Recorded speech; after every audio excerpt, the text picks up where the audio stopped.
Hello everyone, I am back with another video to discuss common birth interventions that women are facing in our maternity care system. But before I begin, let me introduce myself. My name is Renata De Castro. I'm an Ayurvedic practitioner and I will be offering in-person doula services this year. So I'm very excited about this. So I essentially like to remind women that all the choices that you make during childbirth has a profound impact on the way that she experiences birth and beyond. So the choices that you make do have a ripple effect on years to come. So it's very important to understand the ins and outs of the choices that you do make. So today I'd like to touch on a common technique that women who opt for epidurals are subjected to, and that is called purple pushing. Purple pushing is guided or directed pushing. It's when an OB or nurse guides a woman to push her baby out during the pushing phase. And because when a woman gets an epidural, she loses sensation in her lower body. She loses that connection to her body where she is naturally receiving cues to push. So that is why a nurse or an OB will swoop in and tell her when to push, even though her body does not naturally feel that urge to push. And so what happens is that a woman will be instructed to hold her breath and push down or bear down to push her baby out. And if you can imagine what that looks like, it's very fatiguing for the woman, I can imagine. She's tensing her body. She's holding tension in her face. Her eyes are probably bulging from holding her breath for so long.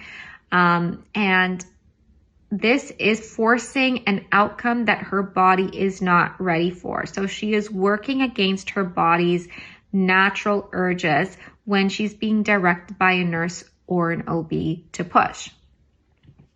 And so when she's holding tension in her face and in her jaw, and if you know anything about the relationship between your jaw and your pelvic floor, the pelvic floor is doing exactly what your jaw is doing. So if your jaw is feeling tension, your pelvic floor is most likely tense as well. And so when you work against this, when you work against your body in a forceful way, trying to push your baby out through a tense pelvic floor, you're setting yourself up for significant tearing and perhaps a pelvic organ prolapse. So this is something that you need to consider when you are working against your body's natural urges and trying to force an outcome that your body is not ready for. In addition to all of this, a woman is adding another layer of stress onto her body by holding her breath and trying to push her or bear down to push her baby out. And so this also affects her blood pressure and her heart rate. And this also affects her baby as well, because let's not forget, baby is still very much connected. And so the pushing phase tends to be very lengthy in comparison to a woman who has not gotten an epidural. And because the pushing phase can be lengthy and the baby can go into a state of distress, you might be assisted to deliver your baby through a C-section, episiotomy, probably forceps to extract the baby out from you, or a vacuum. So just know that when you do choose a certain intervention, you're welcoming the chances of receiving other interventions along with it as well. And so these are just some considerations that you have to make when choosing an epidural. Because when you choose an epidural, you are severing ties and a connection to your instinctual knowing, your innate knowing. And while the pain is uncomfortable and can be unbearable at times, just know that pain is also a messenger throughout this entire experience. And when we try to numb that, we're also simultaneously outsourcing our instinctual knowing to the people outside of us, the nurses and the OBs.